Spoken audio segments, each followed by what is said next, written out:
Hello, good afternoon to everyone. Morning का स्वागत करती हूँ आप सभी का आपके अपने परिवार एग्जाम के लिए। और यहाँ पर जो हमारे साथ ग्रुप है उन सभी को बता देना चाहती हूँ, एप्लीकेशन पर कुछ एरर चल रही है जिसके कारण क्लासेस हुई ही नहीं। सार्थक में मेरी क्लास थी और इवन जो बाकी क्लासेस थी वो नहीं हो पा रही थी। ओके, तो very good afternoon to everyone. Razia है हमारे साथ, हर्षित है और विशाल है, और भी बहुत सारे स्टूडेंट्स जुड़ रहे हैं, आकांक्षा जुड़ रही है।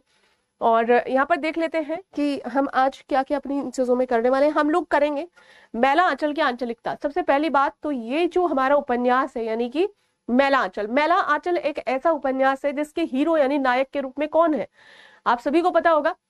आगाज बैच में भी क्लासेस नहीं हुई आई थिंक, और क्योंकि एप्लीकेशन एरर है तो वो ओवरऑल ही चल रहा है, सारी क्लासेस में चल रहा है, राइट। तो उस पर रिजॉल्व कर रही है टीम। आपकी किस्मत अच्छी है कि आपकी क्लास होने लगी यहाँ पर। और मैला आंचल, मैला आंचल यानी कि यहाँ पर रेणु जी ने जिस आधार को लेकर के इसका नाम रखा वो आप सभी उससे परिचित हैं। कुछ होंगे साथी जो आज पहली बार जुड़े होंगे हमारे साथ में, मुझे कमेंट्स तो नहीं दिख रहे। मैम मैं न्यू हूँ, जुलाई कोई जुलाई वाली क्लास नहीं चली। Kajal please send me exact date, है ना, और मैं उसको देख लूंगी क्या आपका जो क्लास नहीं चल रही। जो भी समस्याएं होंगी आप मुझे बता देना धीरे धीरे। कल जो भी समस्याएं रही होंगी आपको, है ना, एप्लीकेशन और ये सारी रिलेटेड चीजें, कुछ क्लासेस नहीं चल रही होंगी, आई कैन अंडरस्टैंड, क्योंकि क्लासेस को एप्लीकेशन का कुछ एरर आया जिसके कारण कुछ क्लासेस बाधित हो गई। ऐसा हमारी जो टीम है उसने मुझे बताया कि अभी क्लासेस को वापस से रीलोड या अपलोड वगैरह कर दिया जा रहा है। ठीक है, यहाँ पर काजल बिल्कुल आपकी बात को सुना जाएगा। आज है 14 सितंबर और आज यानी कि विश्व स्तर पर, सॉरी भारत के स्तर पर आज हम भारतीय हिंदी दिवस मनाते हैं। आप में से जल्दी से मुझे बताएंगे कि हम विश्व हिंदी दिवस कब मनाते हैं, फटाफट बताएं। आप सभी को हिंदी दिवस की हार्दिक शुभकामनाएं। आप सभी को, आप सभी मेरे साथ जुड़े उसके लिए बहुत धन्यवाद। हिंदी हमारी राजभाषा है ना कि राष्ट्रभाषा, ये चीजें आप सभी को पता होगा। राजभाषा और राष्ट्रभाषा में क्या अंतर होता है मेरे हिसाब से अंडरस्टैंड करते होंगे इस चीज को। राष्ट्रभाषा की अगर मैं बात करती हूँ तो राष्ट्रभाषा ऐसी भाषा होती है जो देश के या राष्ट्र के अधिकांश लोगों के द्वारा बोली जाती है और जिसमें हमारे सेंटिमेंट्स जुड़े होते हैं, यानी कि देश के लोग जिसमें अपनी भावनाओं को, अपनी फीलिंग्स को शेयर कर पाते हैं एक दूसरे से, दैट इज नोन एज राष्ट्रभाषा। भारत की कोई राष्ट्रभाषा नहीं है, भारत की राजभाषा है हिंदी। और राजभाषा का मतलब होता है जिसमें हमारे देश के विधानमंडलों में, हमारे देश के न्यायिक प्राधिकरणों में जिसमें कामकाज होता हो उसे राजभाषा के तौर पर कहा जाता है।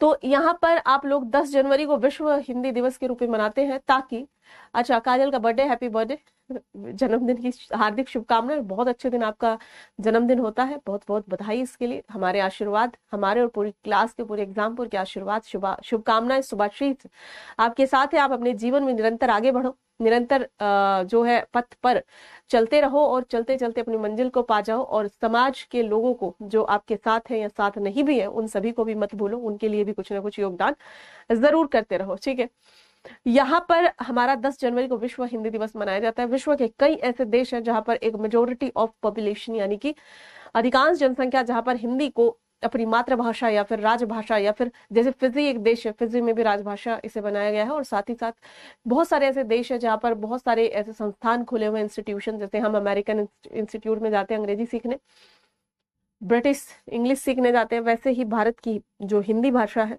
जिसको हम देवनागरी लिपि में लिखते हैं, है ना, देवनागरी लिपि में लिखते हैं, उस लिपि को सीखने के लिए, उस भाषा को सीखने के लिए यहाँ पर बहुत सारे लोग आते हैं हमारे संस्थानों को सीखने के लिए। और संस्कृत से किस तरीके से एक उत्कृष्ट भाषा के रूप में हिंदी का उत्थान हुआ, ये हम जब पढ़ेंगे हिंदी भाषा की विकास यात्रा तो उसमें भली भांति पढ़ लेंगे, है ना। 1949 में जो था, जब 1946 में संवैधानिक सभा बनाई गई, उसमें राष्ट्रभाषा भी एक मुद्दा था। महात्मा गांधी चाहते थे कि यह एक राष्ट्रभाषा के रूप में इसे अपनाया जाए। सुभाष चंद्र बोस के और न जाने ऐसे कितने नाम थे जिनके ये विचार थे कि इसको राष्ट्रभाषा के रूप में अपनाया जाना चाहिए। परंतु हमारे देश में विविधताएं इतनी ज्यादा है, भौगोलिक विविधताएं इतनी ज्यादा है और बहुत सारी ऐसी डाइवर्सिटीज है हमारे देश में, विभिन्न धर्म है, विभिन्न भाषाएं हैं, विभिन्न जातियां हैं, विभिन्न प्रजातियां हैं। उन तमाम प्रजातियों, जातियों, धर्मों आदि आदि आदि के कारण हमारे देश में इसे हम राष्ट्रभाषा का दर्जा ना दे सके। परंतु हमारा बहुत सारा कामकाज इसी के द्वारा होता है। और धन्य है जो मीडिया है, धन्य है जो बॉलीवुड है, जिसके कारण हिंदी को कम से कम सभी लोग समझते तो जरूर है ना, हिंदी की फिल्में देखते तो जरूर है ना। उसके बाद में उनका जो है जरूर रूपांतरण हो जाता होगा अन्य भाषाओं में, परंतु अगर हम शुरुआती स्तर पर बात करें तो हिंदी भाषा में उनको जरूर ही देखा जाता रहा है। एक मिनट रुकिए, मैं आपका ये चैटिंग बड़ा कर दूं if possible for me, right. एक मिनट, नहीं,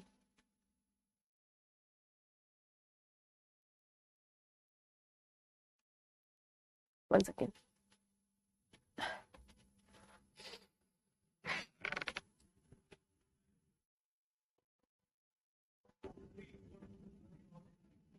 चलिए ठीक है।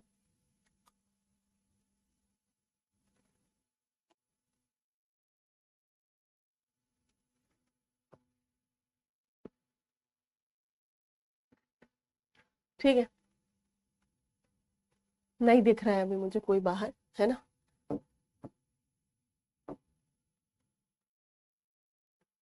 गोदान के नायक, गोदान के नायक या गोदान के लेखक होरी ने गोदान में, गोदान के लेखक है हमारे प्रेमचंद जी, माफी चाहूंगी।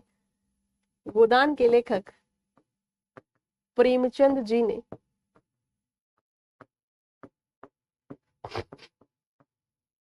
अपने उपन्यास में होरी जैसे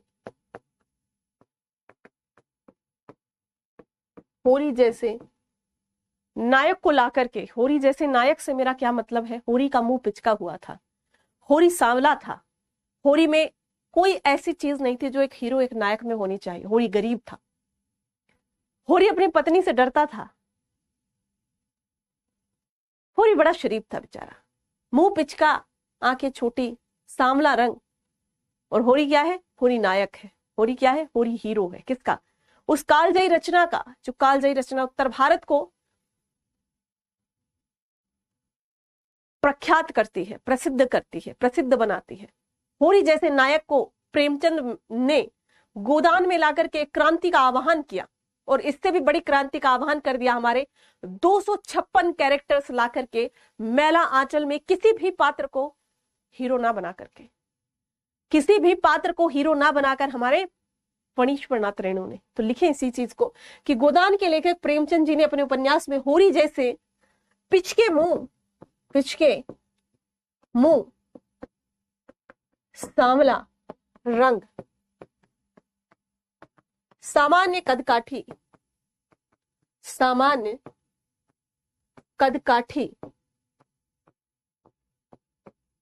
जैसे नायक को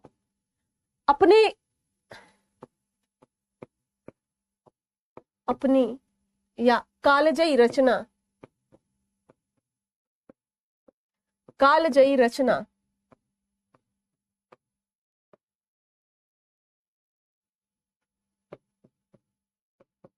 का नायक बना करके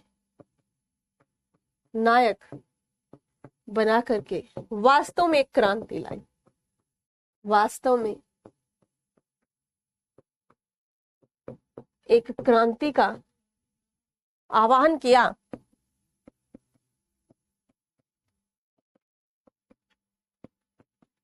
लिखे, आह्वान किया, एक क्रांति का आह्वान किया हमारे प्रेमचंद जी ने। और दूसरी क्रांति, मैडम एक बार इधर आइए।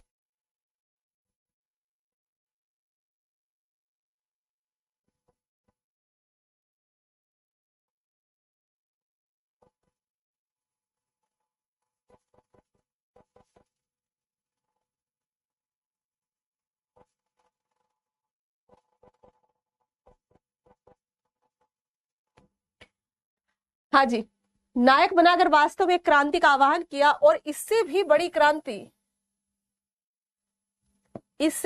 क्रांति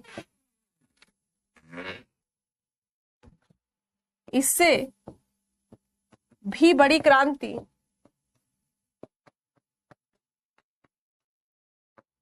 का आवाहन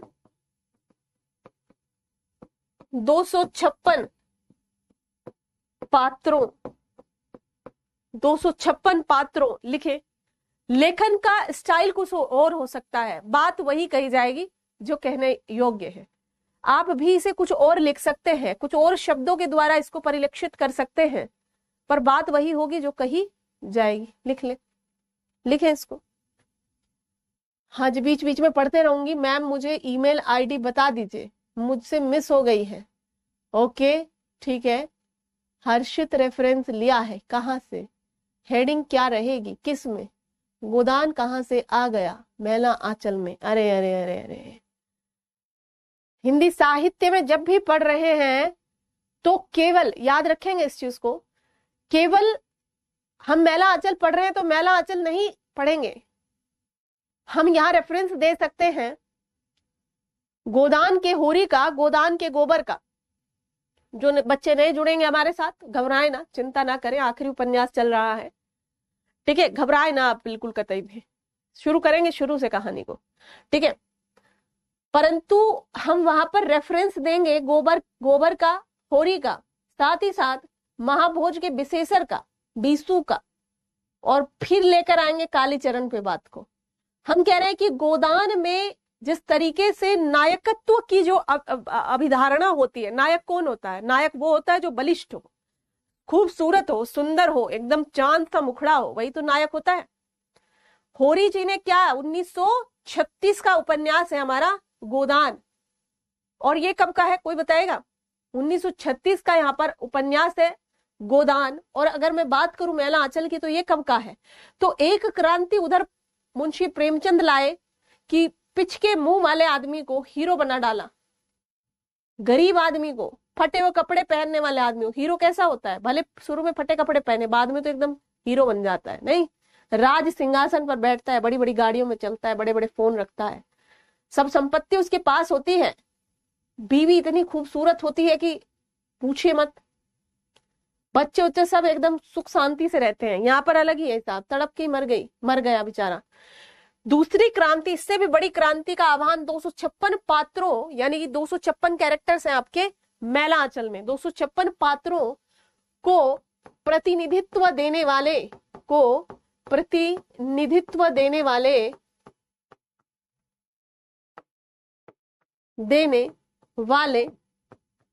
मैला आंचल में, मैला आंचल के माध्यम से फणीश्वर नाथ रेणु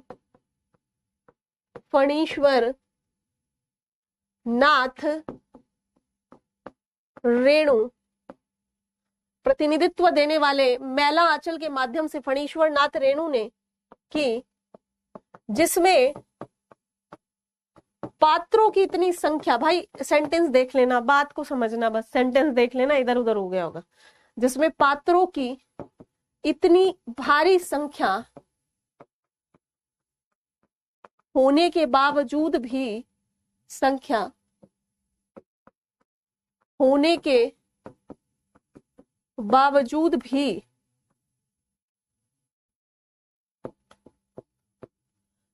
इतनी भारी संख्या होने के बावजूद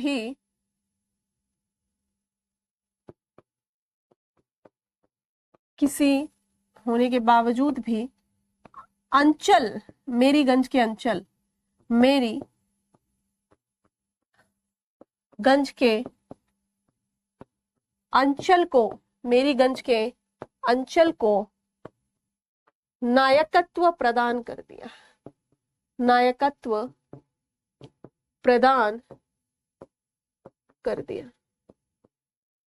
क्या कह रहे हैं?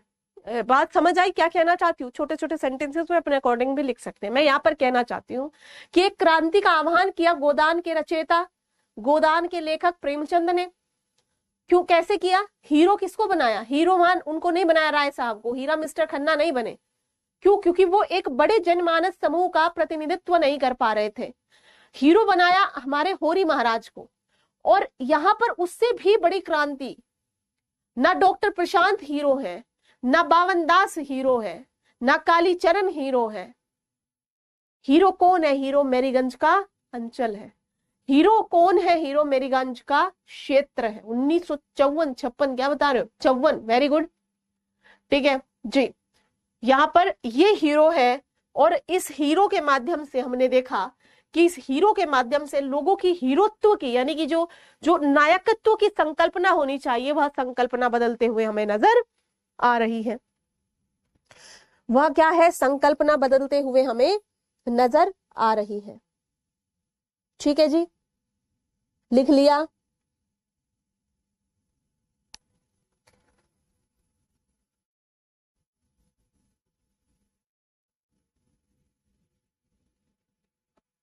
लिख लीजिए। हालांकि हालांकि इससे पहले देहाती दुनिया, आप लोग बताएं किसका उपन्यास है? फटाफट से बताएंगे। देहाती दुनिया लिखेंगे।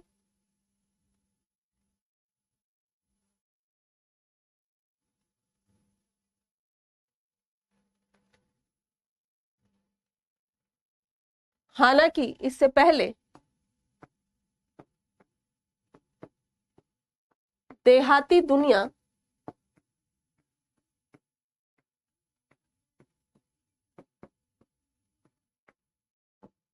उपन्यास में भी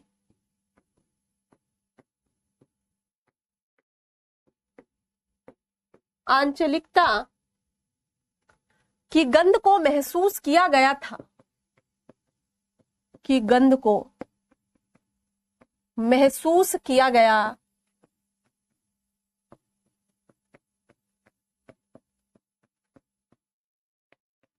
परंतु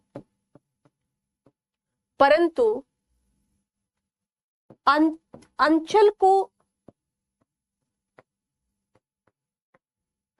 इस विस्तारवादी स्वीकृति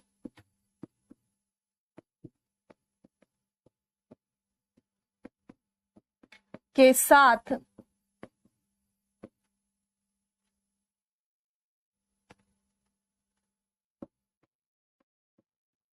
सम्मान पहली बार मैला आंचल में ही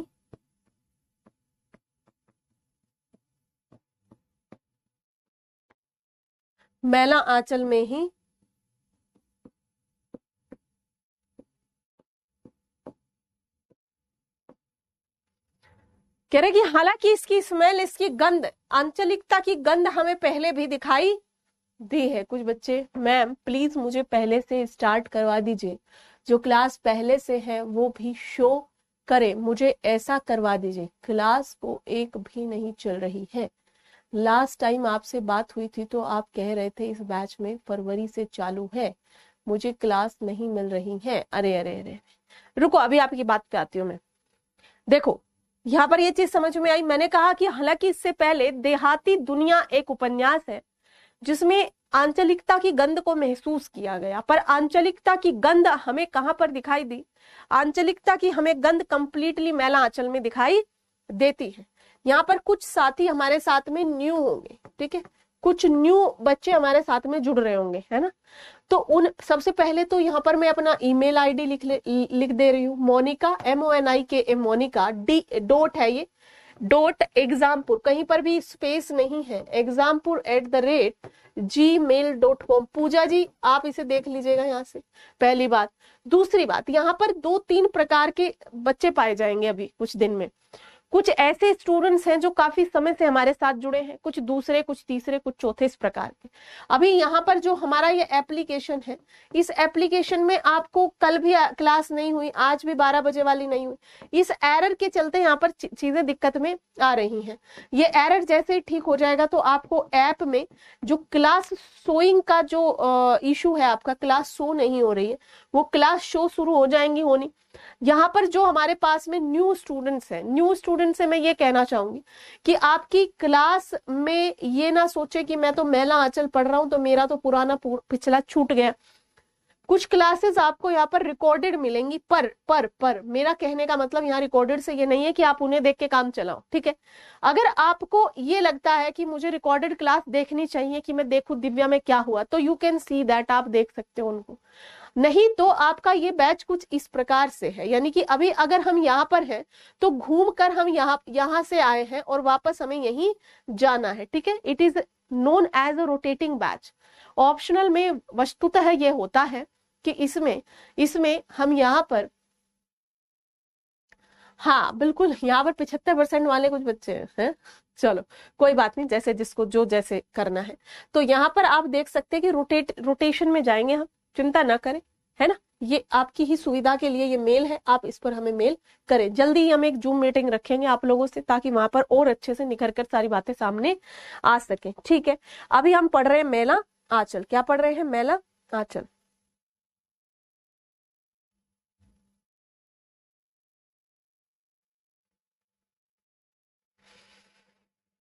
ठीक, ये चीजें समझ में आ गई? लिख लो मेल वगैरह।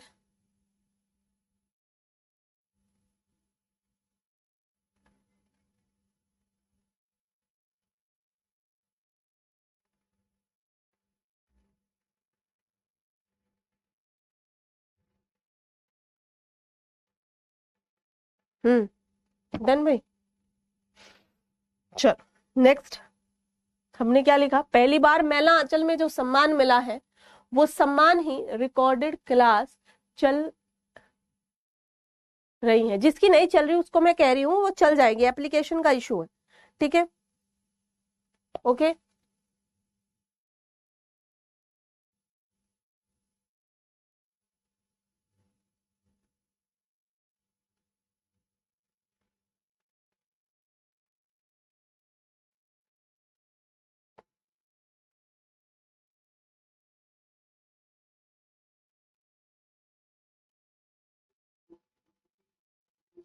हाँ जी।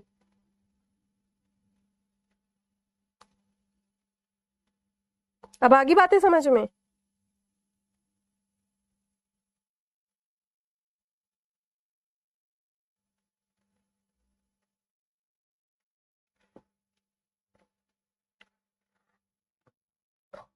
मेला आंचल, मेला आंचल के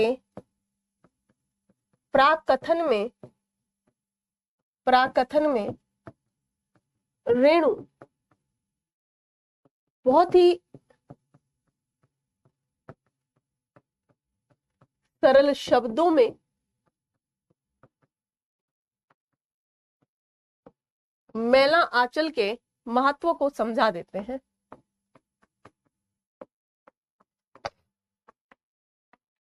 मेला आंचल की आंचलिकता के महत्व को।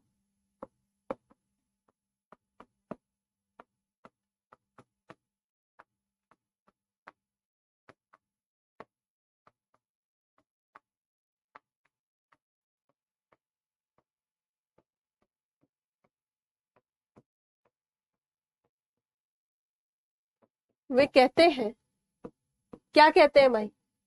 वो प्राकथन में ही क्या कहते हैं? प्राकथन में अगर आप पढ़ेंगे भाई, जिसकी क्लास नहीं चल रही चल जाएंगी, कोई परेशानी नहीं है। यह है मेला आंचल, यह है मेला आंचल, एक आंचलिक उपन्यास, एक आंचलिक उपन्यास। कथानक है पूर्णिया, कथानक है पूर्णिया, यानी कि यहाँ पर पूर्णिया जिला है बिहार में। कथानक क्या है? पूर्णिया है। मैंने इसके, मैंने यानी कि रेणु जी ने इसके एक हिस्से के एक ही गांव को पिछड़े गांव का प्रतीक मानकर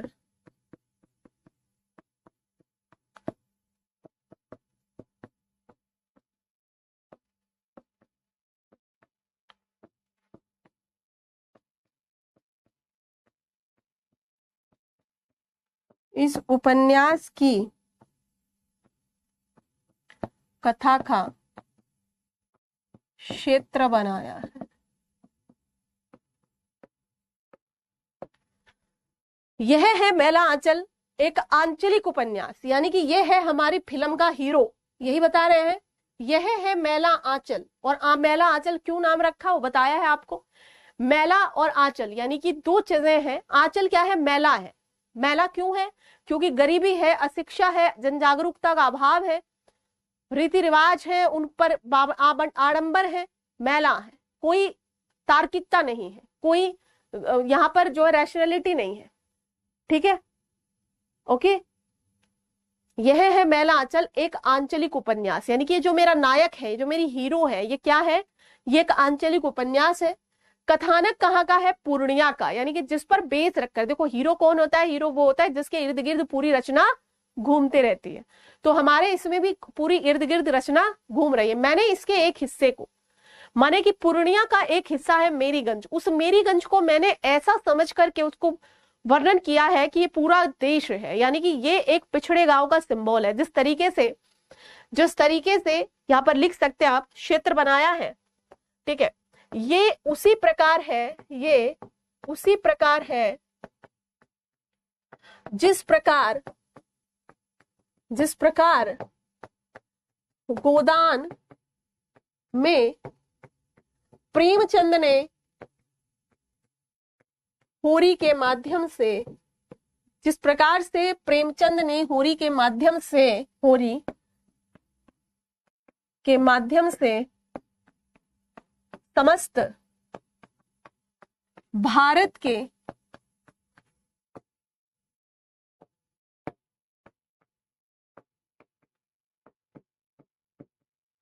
किसानों की दशा का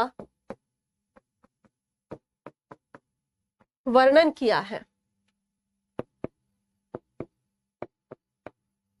एक होरी को पकड़ करके कहा कि देखो भाई, ये होरी है और होरी के जैसे ही सभी किसान हैं, वैसे ही गरीबी है, लाचारी है, बेबसी है और एक गाय की इच्छा है। यहां पर कहा है ये सेमारी और बेलारी गांव है।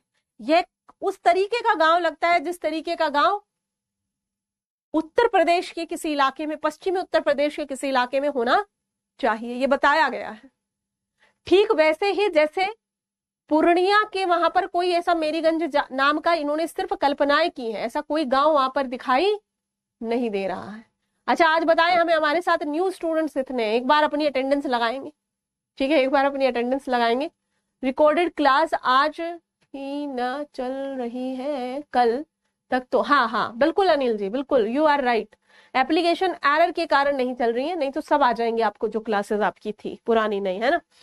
ये कह रहे हैं कि उसी प्रकार है जिस प्रकार से गोदान में होरी को रच करके समस्त उत्तर भारत के किसानों की, हालांकि दक्षिण भारत के भी किसानों की स्थिति का वर्णन हमारे प्रेमचंद जी करते हैं, इसी प्रकार से हमारे रेणु जी ने मेरीगंज को दिखा करके भारत के उन सभी पिछड़े गांवों की तुलना उससे करी है और कहा है इसी प्रकार के गांव है, इसी प्रकार के मठ है, मठाधीश है, लड़कियों को वहां पर शोषण हो रहा है शरीरों का। अपने मठाधीश जो है अपनी शादी ब्याह नहीं कर रहे हैं, क्यों नहीं कर रहे हैं? अगर शादी ब्याह करेंगे तो उन्हें इस प्रकार की जो एकदम मतलब फूलों की संज्ञा में जो सोते हैं रोज हैं, वो सब प्राप्त नहीं हो पाएगी, और शादी नहीं कर रहे हैं तो भौतिक सुखों से विलप्ति, भौतिक सुखों से उन्हें मुक्ति मिली हुई है, भौतिक सुखों को वह जो है नहीं पा रहे हैं, तो इस तरीके से अपनी जो सेवादार है उनकी बच्चियों को ले आते हैं। यही सब घटनाएं चल रही हैं, ये आज भी चल रही हैं और कल भी चल रही थी। ठीक है जी, ये चीजें समझ में आ गई? हाँ जी, चले आगे।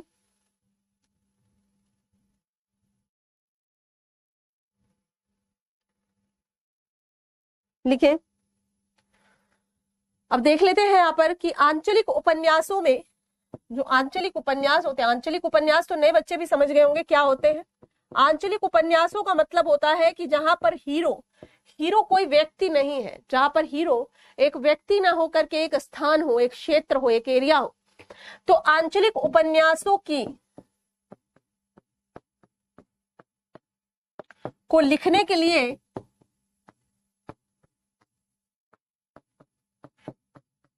एक विशिष्ट शैली का प्रयोग किया जाता है।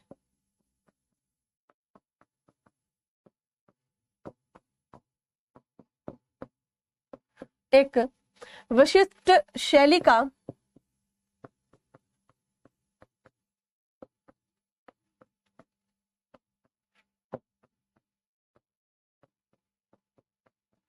जिसमें जिसमें लेखक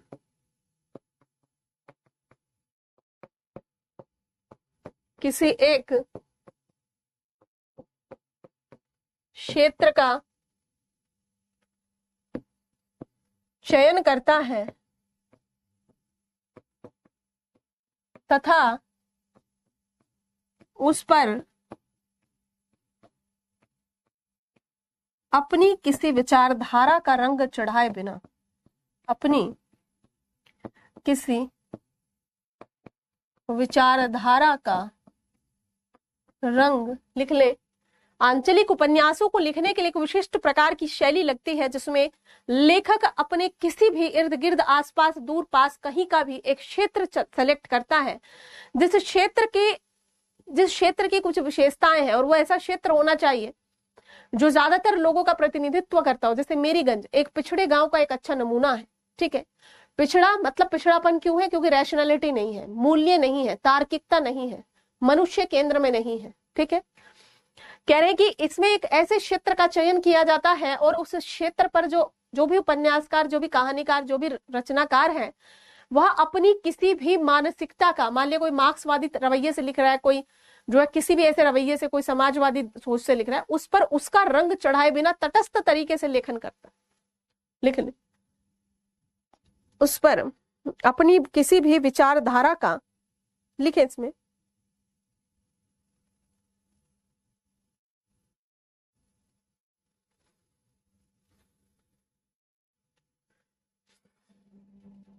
रंग चढ़ाए बिना, रंग चढ़ाए बिना तटस्थ होकर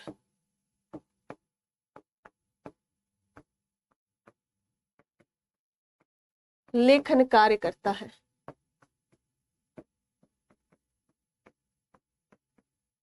इन उपन्यासों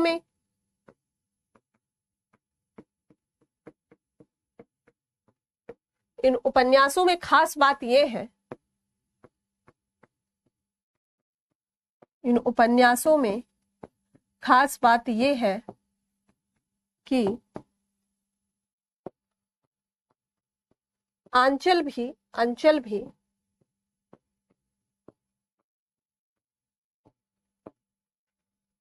भी अपनी स्थानीयता यानी कि लोकैलिटी, अपनी स्थानीयता के रंग में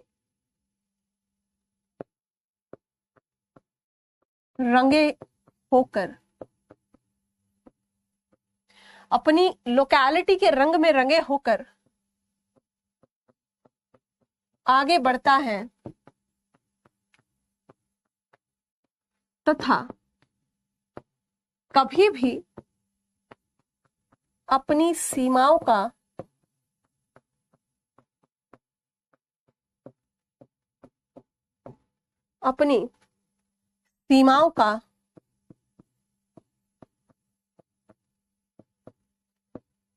अतिक्रमण नहीं करता है। समझ गए? यहां पर जो हमारा अंचल है, जो हमारा क्या है, अंचल है। निर्मला एक पेज हुआ है, चलेगी अंजलि, डोंट वरी, बैकडेट की, थैंक्स, आपस में बातें कर लो है। चलो, अतिक्रमण नहीं करता और आगे बढ़ते रहता है, कहानी को आगे बढ़ाते रहते हैं। लिख लिया? बहुत बढ़िया।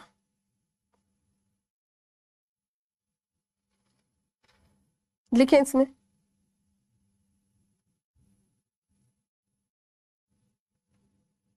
लिखें।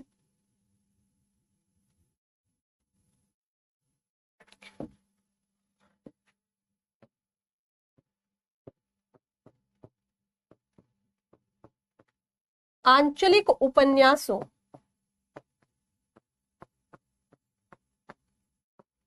की मूलभूत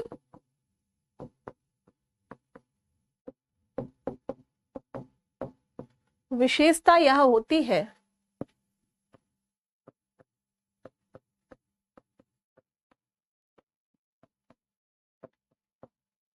कि यहां पर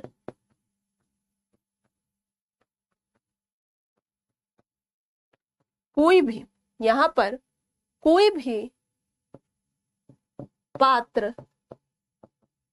स्त्री या पुरुष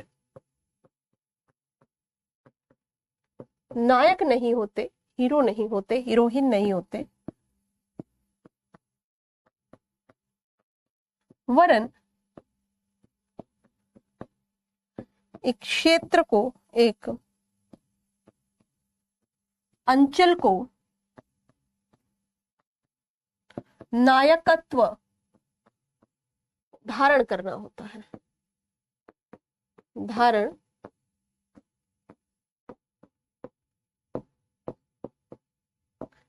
करना होता है। ठीक है, एक अंचल को, एक नायक को, यहाँ पर एक नायकत्व का धारण किसको करना होता है?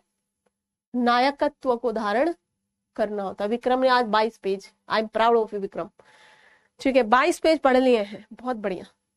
वरन एक ही अंचल को नायकत्व का, नायक कौन है? अंचल है, क्षेत्र है, मेरीगंज है। लिखे,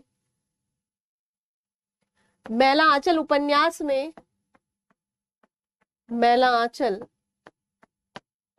उपन्यास में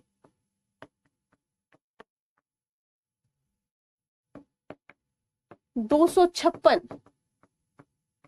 पात्र हैं, परंतु रचना जैसे जैसे आगे बढ़ती है, कभी कभी लगता है कि 52 दास हो जाता, कालीचरण हो जाता। जैसे जैसे बढ़ती है, जो चरित्र थोड़ा सामर्थ्यवान होता जाता है,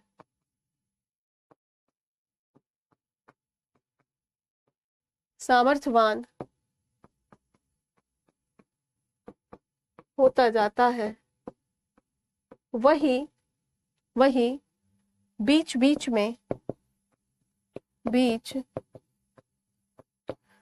में कमतर दिखाई देता है।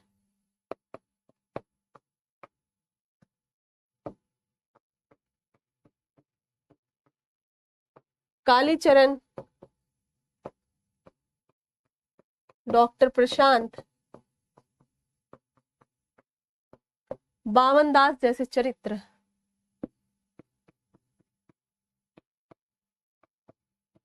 बावन दास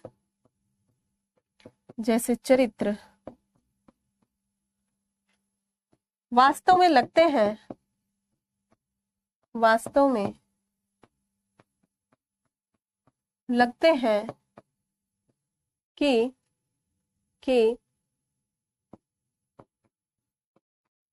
नायक बन सकते हैं, नायक बन सकते हैं, परंतु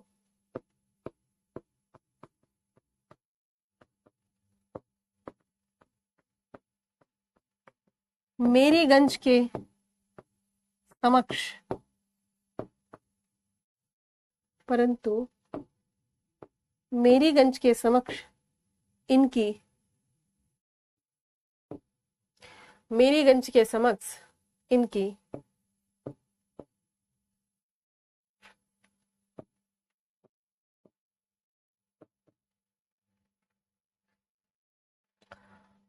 अगर इनकी तुलना की जाए, अगर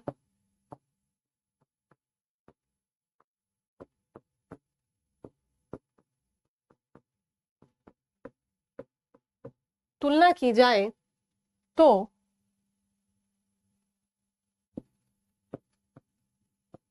ये कमजोर दिखाई देते हैं, तो ये कमजोर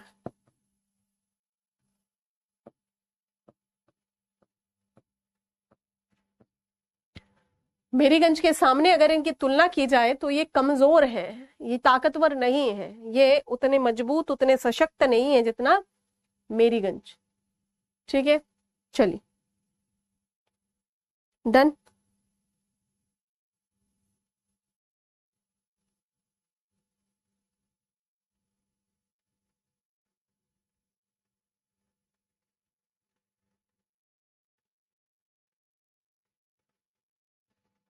डन, लिखेंगे आगे। आंचलिक उपन्यासों में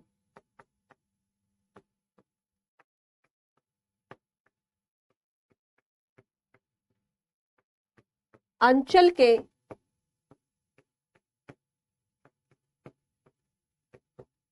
सभी पक्षों, सामाजिक, राजनीतिक,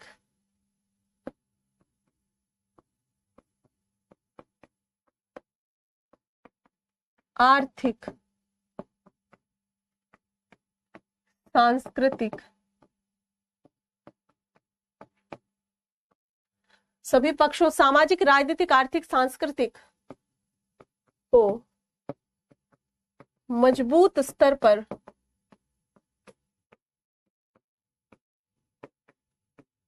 उभारा जाता है।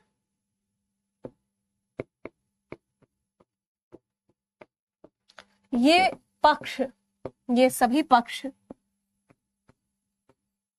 सुख दुख के उसी अनुपात में होते हैं, सुख दुख के वास्तविक अनुपात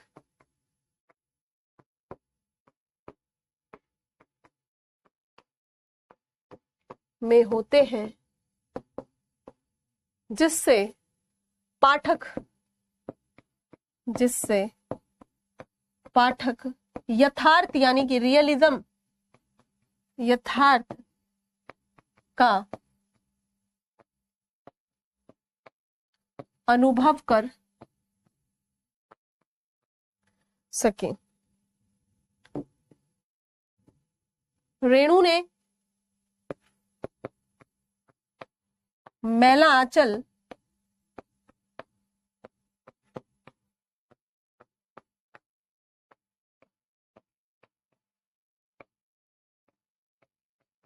सामाजिक पक्ष को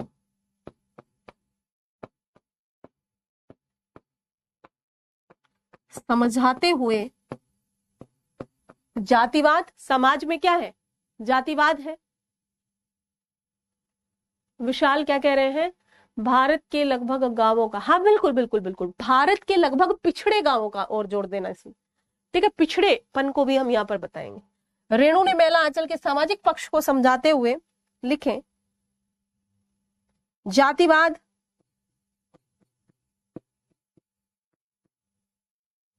जातिवाद, अशिक्षा, अंधविश्वास,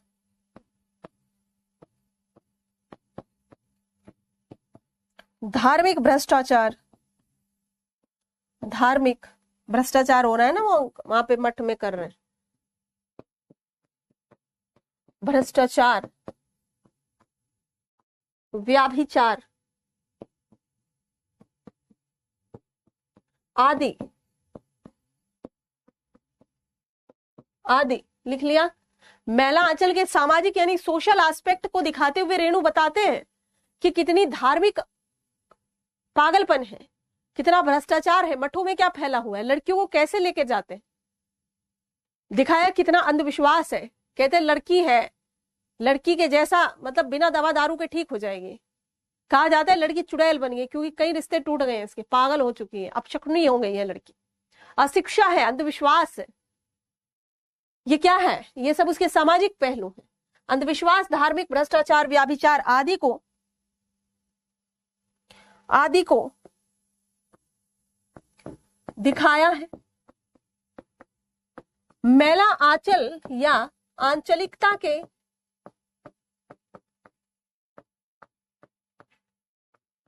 आर्थिक पक्ष,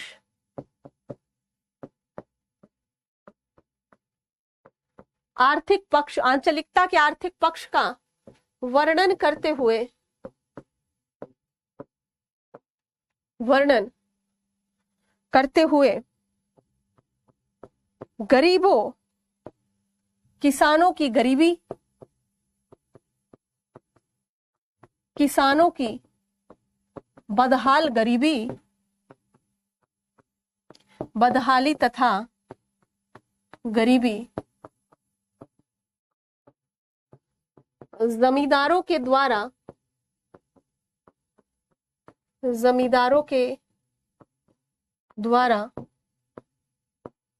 उनका शोषण,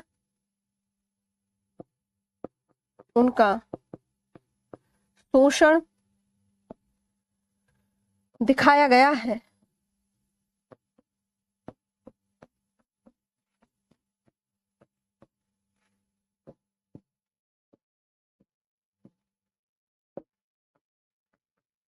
राजनीतिक वर्णन के अंतर्गत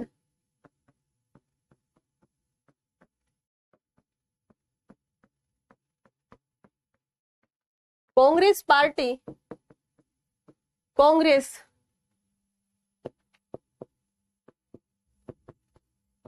सोशलिस्ट पार्टी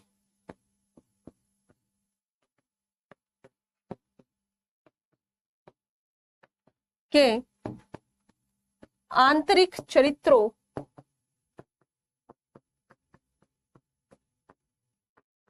को उभारा गया है तथा साथ ही मैला आंचल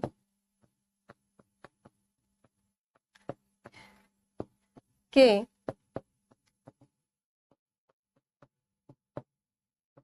सांस्कृतिक पक्ष के अंतर्गत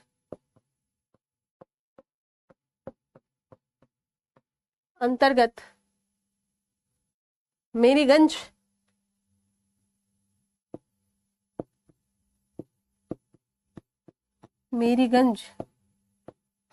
में गाड़ीवानों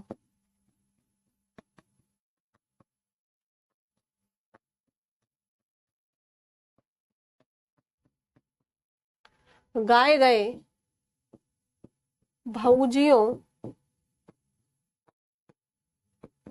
के गीतों को भी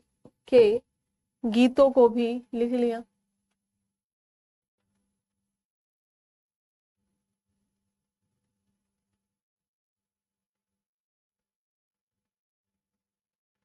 मैंने किसकी बेइज्जती करी मैम? क्या ही कहा जाता है विक्रम मैम जी, आपने भी गजब बेइज्जती कर दी। आज मैंने लिखने को बोला, मैं पढ़ने को पढ़ तो पूरा लिया, अगला बताए कौन सा पढ़ना है अब। ओके, ये कह रहे थे क्या आप? तो कह रहे थे 22 पन्ने पढ़ लिए। भाई ये स्क्रीन इतनी दूर है ना हमसे, आपके कमेंट हमें दिख नहीं पाते, हमारे वैसे भी चश्मा लगा है अच्छा खासा, ठीक है, तो दिख नहीं पाते हैं। क्या बेइज्जती हो गई उसके लिए? भाई बेइज्जती करना तो हमारा इंटेंशन नहीं था, ठीक है, तो बेइज्जती लगी तो उसके लिए हृदय से माफी चाहते हैं, है ना। हमारी कोई बात बुरी लगनी तो नहीं चाहिए वैसे आपको।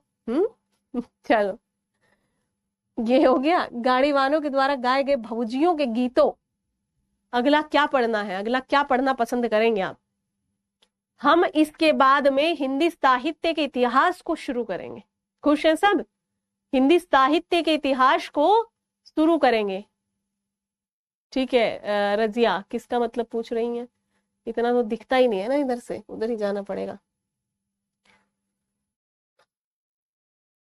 गाड़ीवान नहीं पता आपको? अरे बैलगाड़ी चलती है गांव में और गाड़ीवान वाले गीत गाते हैं, ठीक है। ऐसी है डगरिया वैसी है डगरिया, भाभियों के गाने गाते हैं, देवरों को छेड़ती हैं भाभियां, भाऊजी है, वो सब गाने गाने गाते हैं, एकदम बढ़िया मजेदार। ओके, हिंदी साहित्य का इतिहास पढ़ेंगे ताकि जो नए बच्चे हमारे साथ, ठीक है, वो रिलेट कर सके अच्छी तरीके से, है ना। डांट अच्छी लगती है, बहुत बढ़िया। अभी नेहा, नींद तो नहीं आ रही आपको? ठीक है, नींद तो नहीं आ रही। जो नए स्टूडेंट्स हैं उनके साथ में हम क्या करेंगे, हम करेंगे हिंदी साहित्य के इतिहास को, ताकि बच्चे रिलेट कर सके चीजों को। इसी पेपर को कंप्लीट कर दे, थोड़ा सा रिलेट नहीं कर पाएंगे विक्रम जी बच्चे, है ना। करेंगे इसे भी करेंगे, ठीक है।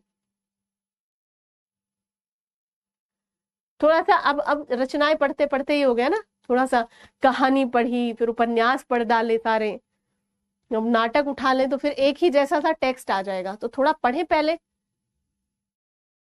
अभी रहीम की कुछ मजेदार सी बातें पढ़े, है ना, ठीक है, रीजत खीजत टाइप की चीजें पढ़े, फिर मजा आएगा, ठीक है। कबीर जी को पढ़े, कुछ रैशनल लोगों को पढ़ा जाए।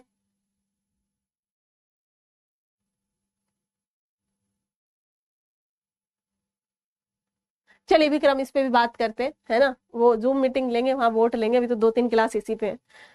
जो नए बच्चे आए हैं उनको अपने साथ रिदम बनाओ, उनका उनके साथ बातें चीतें करो विचारों के साथ, वो अपने आप को ऐसा महसूस ना करें कि हम कहाँ आ गए हैं।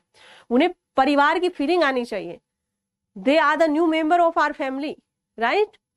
तो उनको आप बहुत ही एकदम, वो नहीं होता कि गर्म जोशी के साथ उनका अभिवादन करो, उनको शामिल करो अपने इस परिवार में। करोगे कि नहीं? कितने स्टूडेंट करेंगे? ठीक है, ओके। तो उससे क्या होगा, उससे थोड़ा सा देखो क्या होता है, देखो मैं आपको बताती हूँ। आपने महिलाएं देखी खुश रहती हैं, महिलाओं को हार्ट अटैक की जो दरें हैं वो काफी कम है, क्यों? कोई कारण बताओ जल्दी कमेंट बॉक्स में। मेरीगंज में गाड़ी वालों के द्वारा गाए गए भौजियों के गीतों के द्वारा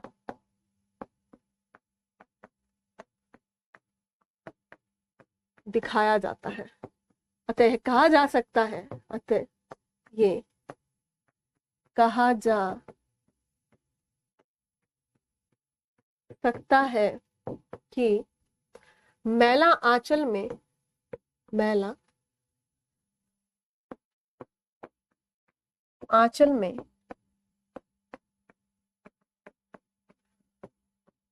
आंचल के सभी पक्षों को शामिल किया गया है।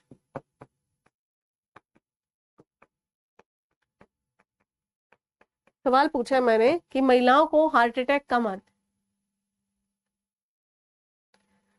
क्यों कम आते हैं बताओ?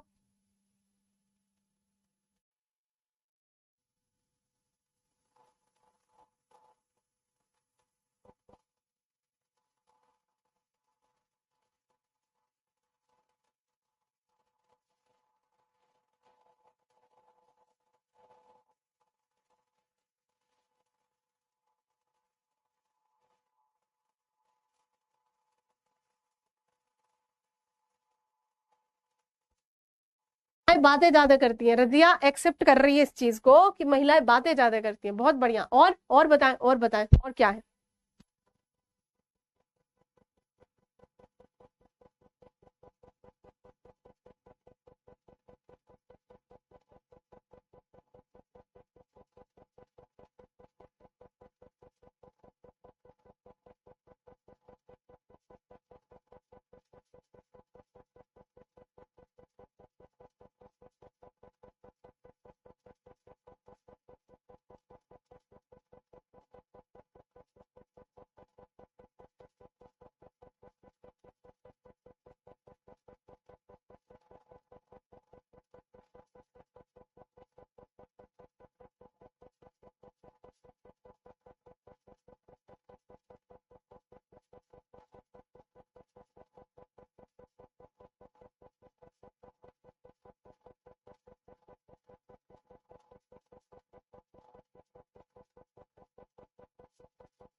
भाई कब से आवाज नहीं आई आप लोगों को, कब से आवाज नहीं आई आप लोगों को? हाँ जी, अब बताएं मुझे, पहले नहीं बता सकते थे? चलो चलो चलो चलो वापस आ जाओ, back to work back to work back to work. Voice नहीं आई, कोई बात नहीं। यहाँ पर हम बात कर रहे थे, यहाँ पर कमेंट बॉक्स इतनी दूर है ना, मुझे दिखता ही नहीं है। ठीक है विक्रम, अब देखा मैंने वो। ओके, चलो चलो चलो चलो चलो वापस वापस वापस back to work. I I want to explain कि कहाँ से बताया था, मुझे पता नहीं, पता नहीं कहाँ से बताया था। मैंने आपको कहा ये मेल मेंबर है। मेल मेंबर क्या करते हैं? कोई खेती करता होगा, कोई बिजनेस करता होगा, कोई दुकान करता होगा, कोई कुछ करता होगा, तो उनका जो वर्क ऑफ नेचर है वो एक ही तरीके का है। वो क्या है? वो एक ही तरीके का है। मैंने सारी बातें कह दी, आपने कुछ सुनी नहीं, कोई बात नहीं, ठीक है। दोबारा फिर से वही बातें दोहरा देती हूँ। मैंने कहा मेल मेंबर यानी कि पुरुष सदस्यों में हार्ट अटैक की जो गुंजाइश है वो ज्यादा क्यों होती है महिलाओं की अपेक्षा? सवाल तो हम पूछ चुके थे ना पहले। तो हमने कहा उनका जो नेचर ऑफ वर्क है वो एक ही प्रकार का है। अगर वो दुकान पे जाते हैं तो दुकान पे सुबह चले जाते हैं, शाम को आते हैं। अगर वो टीचिंग करते हैं सुबह चले जाते हैं, शाम को आते हैं। अगर वो इंजीनियर है सुबह चले जाते हैं, शाम को आते हैं। अगर वो खेती करते हैं सुबह चले जाते हैं, शाम को आते हैं। इस तरीके से उनका जो वर्किंग नेचर है वो एक ही प्रकार का है। हमारी जो महिला मंडल है, इधर महिला मंडल सुबह उठी, सुबह झाड़ू पोछा किया। हमारे यहाँ जैसे बासी घरों में खाना पीना कुछ नहीं करते। झाड़ू किया, पोछा किया, बच्चे को टिफिन लगाया, बच्चे को उठाया, नहलाया, ब्रश कराया, पतिदेव को चाय दी, है ना, पतिदेव को चाय दी। और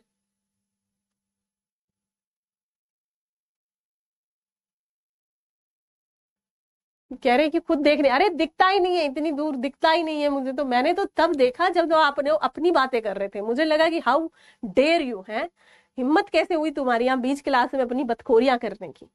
तो when I so and I so the message की वॉइस नहीं। चलिए अब सही है, अब सही है ना, है हार्ट अटैक वाली बात से शुरू कर। अब यहाँ पे आंटिया जी क्या होती है या मैडमें क्या होती है?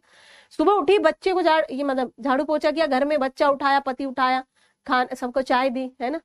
और यहाँ पर क्या है कि जो आपके सास ससुर टाइप के मतलब बुजुर्ग हैं या जो भी हैं, तो उनको उनको क्या किया? उनको खाना पानी चाय नाश्ता दे करके अखबार दिया। फिर उन जब सब चले गए फिर सब कपड़ा वपड़ा झाड़ा, चद्दर वद्दर सही करी, फिर कपड़ा धोने के लिए उठी।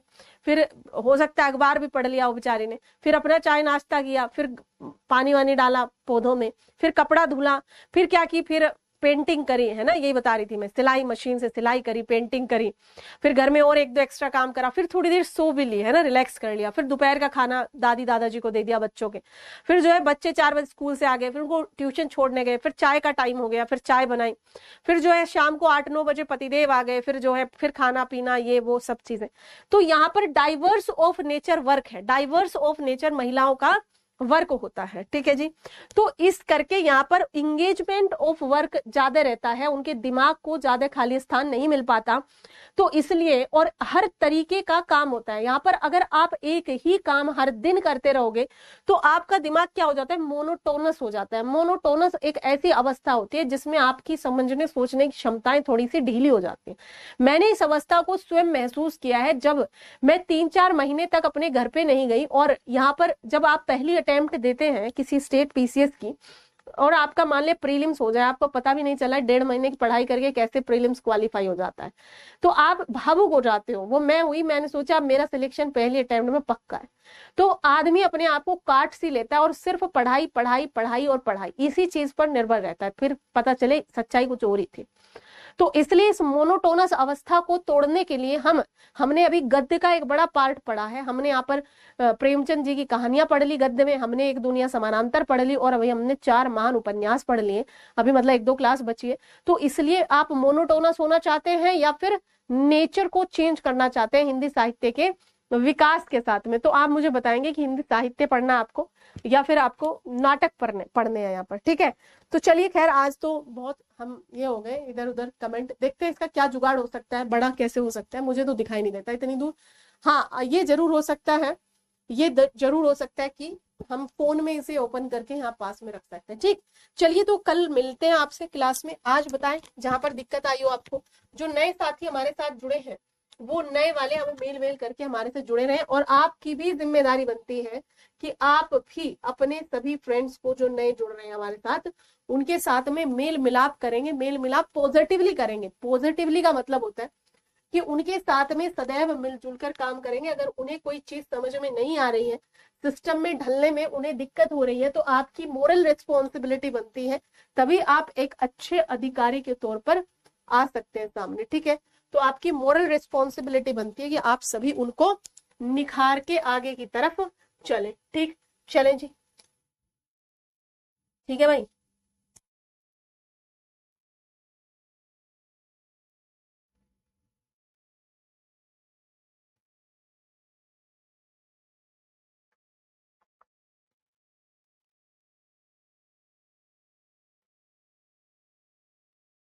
कोई समस्या हो तो बता दीजिए।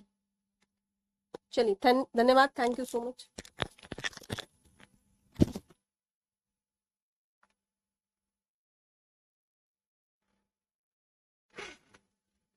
मैम ये बंद